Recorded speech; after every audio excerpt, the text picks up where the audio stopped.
Hi, Bad Gamer here. Strap in everyone, the industry is doing the thing again where everything leaks, nothing makes sense. And somehow Oblivion is trending in 2025. From handheld rumors to Nintendo's things, Baldur's Gate 3 patch that actually might fix my life.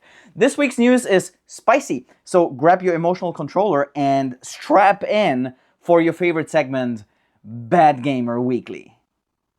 Oh my god, that thing. First up, Oblivion's finally officially leaked, ladies and gentlemen. In the screenshot we got, we can see that it's not just a lazy upscaling, you know, we're talking about actual like gameplay overhauls, visual updates, maybe even less potato-shaped NPCs, who knows? But with the pictures that popped off again, we can clearly see some improvement actually. Like we see improved lighting, cleaner textures, and maybe, just maybe, a magic system that doesn't feel like casting spells with a wet napkin. Listen, I love Oblivion, okay? It was the first RPG I've ever played in my life.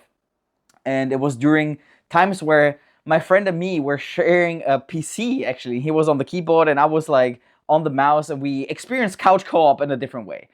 Good times. This is like this dreamlike color palette that everything, 2006 flavor, chaos, baby, let's go, injected straight into my veins, okay? If this remaster delivers, then that's peak Tamriel, baby, but prettier, obviously. And if I can accidentally shoot an NPC into space, then it's a 10 out of 10 already. Second up, Chronos, the New Dawn. Yes, Bloober Team, the people who gave us Layers of Spook, Layers of Fear, and the recent Silent Hill 2 remake.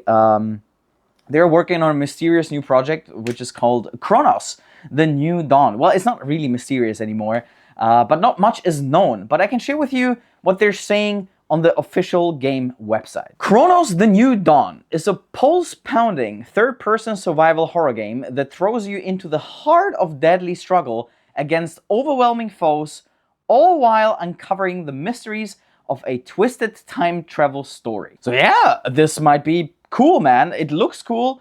I mean, I hope it's not going to be medium too. We'll see. But it's definitely giving these Dead Space vibes. They said it's not Dead Space, but you can't really... I mean, you can't really deny that. There's a big influence there. So yeah, I'm down. I can't wait to play that one. Next up, new PlayStation Portable. PS5 on the go. Kind of cool, I guess. So rumors are swirling around that Sony is cooking up a new PlayStation handheld. It started last year, actually. One that can play PS5 games at lower resolutions. That's right, baby. It's 2006 all over again. Grab your UMDs if you remember these. It's supposedly launching before the PS6, which means we're either getting a Switch rival or just another expensive way to play Returnal on the train while crying or something. Honestly, if I'm getting a new handheld, then probably I'm gonna get the ROG or a Steam Deck. The Steam library is so much broader, man. You get so many more games, and Game Pass too. And with the recent PlayStation price racing, I don't know, man. But one thing I know is that I'm definitely not getting a Nintendo Switch 2. And speaking of which, okay, next up, Nintendo's identity crisis in a way. So Shuhei Yoshida, which is the former PlayStation boss, in case you didn't know, is a self-proclaimed huge Nintendo fan, and he's also not very impressed by Nintendo's newest approach to their consoles. So he recently expressed that he has concerns that Nintendo is losing its identity during an interview that he had with Easy Allies. So let me quote here. "For me, Nintendo is always about creating a new experience, like designing hardware and games together to create something amazing, a new experience. But Switch 2, as we all anticipated, is a better Switch, right? It's got larger screen, it's got more powerful processor, it's 4K, and 120 frames per second. They even had the hardware person starting the stream, like other platform holders do." So technically, he feels that this new direction might be a departure from that philosophy that they had before. But hey, if it means we can finally play Elden Ring on a Nintendo, maybe a little identity crisis is not so bad. If it wouldn't cost a liver, obviously, but let me know what you guys think. Like, did you think that they're gonna reinvent it? They're gonna add more things to it, like a jump from like a GameCube to a Wii, for example? I don't know, let me know what you guys think. Next up, Gears of War on the PlayStation 5 rumor. I talked about this in a previous Bad Gamer Weekly, so we heard it before. And now, once again, Gears of War might be heading to PlayStation, ladies and gentlemen. Yep. According to leaks and what I said before, what we got earlier this year, we could see that big Gears reveal at the next Xbox showcase in June.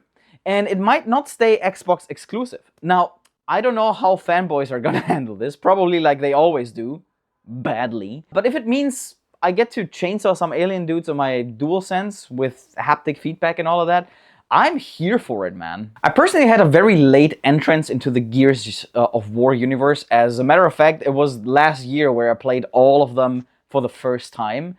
And I believe they can definitely hold up to the current state of the action game industry.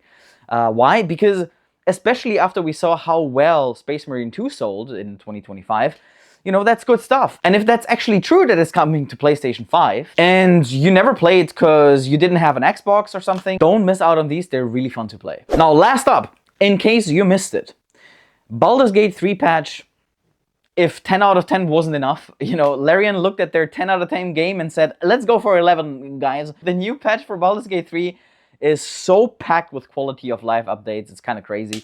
There's new content. It basically turned a masterpiece into a god tier experience, okay?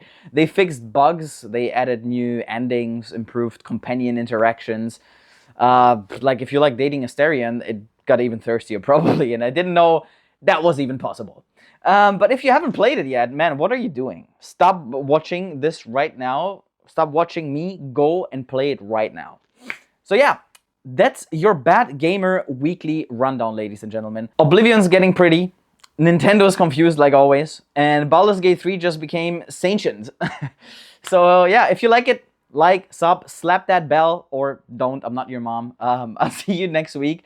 I have something planned with Exhibition 33 where I want to do a trash or pass video, so don't miss that out.